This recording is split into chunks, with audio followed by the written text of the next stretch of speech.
আমি গিয়েছিলাম মুরগির রাজ্য জয়পুর হাটে। এখানে মুরগি এবং বাচ্চা উৎপাদনের পরিমাণ এতটাই বেশি যে এক খামারে উৎপাদিত হয় প্রায় 1,54,000 বাচ্চা প্রতিদিন। জয়পুরহাটে গিয়েই আমরা বহুতল বিশিষ্ট অনেকগুলো বিল্ডিং দেখতে পাই।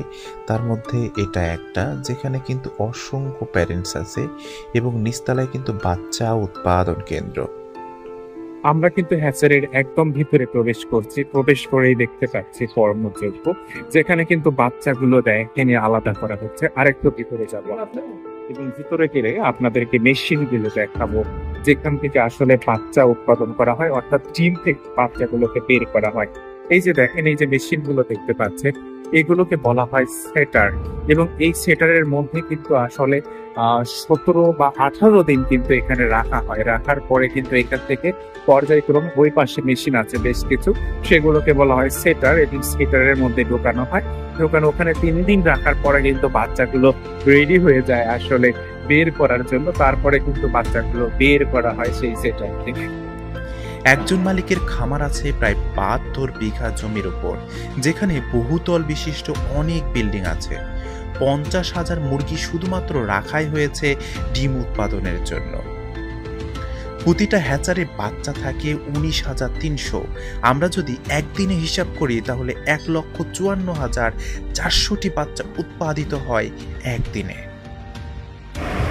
আমরা এখন একটা খামারের মধ্যে যাচ্ছি জয়পুর হাটের। এই খামারের মধ্যে কিন্তু অনেকগুলো প্যারেন্টস আছে, সেগুলো আমরা আপনাদেরকে সরাসরি দেখানোর চেষ্টা করব, তাহলে আপনারা খুব ভালো ধারণা পাবেন।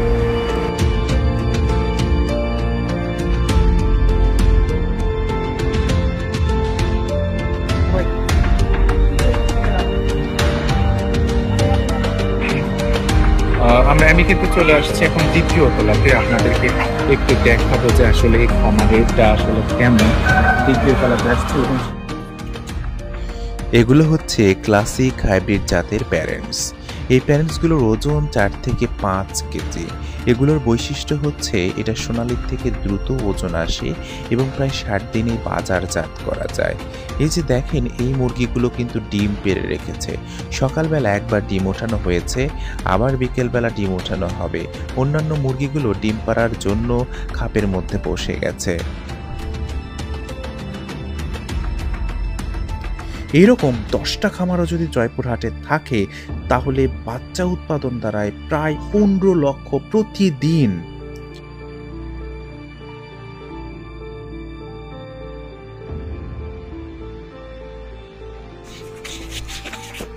তারপর আমরা খামারের আরেকটা সাইডে চলে যাই। সেখানে আমরা মিশরীয় ফার্মি জাতের মুরগিগুলোকে দেখতে পাই। এখানে প্রায় 12,000 ডিম পাড়া প্যারেন্টস আছে এবং প্রত্যেকটা প্যারেন্টস কিন্তু ডিম দেয় এবং অসংখ্য ডিম দিয়েছে আমরা দেখতে পেয়েছি। এই মুরগিগুলো কিন্তু বিখ্যাত আসলে ডিম দেওয়ার জন্যই।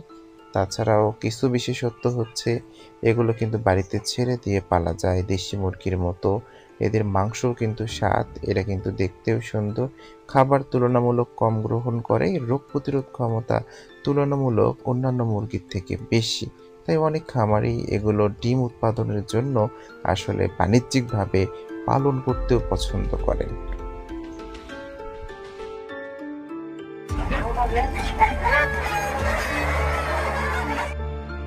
বিভিন্ন জাতের মুরগি দিয়ে ভরা খামারগুলো, সোনালী, হাইব্রিড, ক্লাসিক, ফার্মি, টাইগার সহ বিভিন্ন জাত। আমি জয়পুরহাটের এই খামারটা ভ্রমণ করার জন্য বেরিয়েছি রাত 3টায়। সিএনজি ভাড়া নিয়ে পৌঁছে গেছি সেখানে। খামারের পরিধি এতটাই বিশাল যে আপনি একদিনে একজন লোকের খামার দেখে কখনোই শেষ করতে পারবেন না।